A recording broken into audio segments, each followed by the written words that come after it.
তো হ্যালো বন্ধুরা, আজকে আমরা ফুটবল টুর্নামেন্ট খেলতে গিয়ে এত পোল্ট্রি মুরগি পাবো আমি কখনো কল্পনাও করতে পারিনি।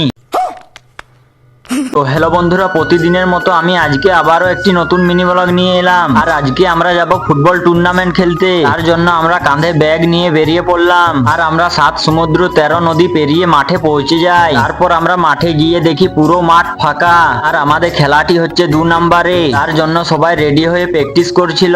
তারপর আমাদের খেলাটি স্টার্ট হয়ে যায়। আর আমাদের খেলাটি হতে হতে দেখো বৃষ্টি নামিয়ে দেয়। আর অনেক চেষ্টার পরে আমরা প্রথম রাউন্ডে 1 গোলে জিতে যাই। তারপর আমরা টিউবওয়েলে গিয়ে হাত মুখ ধুয়ে নিলাম। আর মাঠে এসে দেখি পুরো মাঠটিতে কাদায় ভরে গেছে। তারপর আমাদের দ্বিতীয় রাউন্ডের খেলা স্টার্ট হয়ে যায়। আর দ্বিতীয় রাউন্ডও আমরা পেনাল্টিতে জিতে যাই। আর আমরা 2 রাউন্ড জেতার জন্য সেমিফাইনালে উঠে যাই। আর আমরা 2 রাউন্ড জেতার জন্য আমার ছোট ভাইয়ের ফুর্তি দেখো। তারপর আমরা সেমিফাইনালে 1 গোলে হেরে যাই। আর আমরা সেমিফাইনালে হারার কারণে 6টি মুরগি পাই। মিনি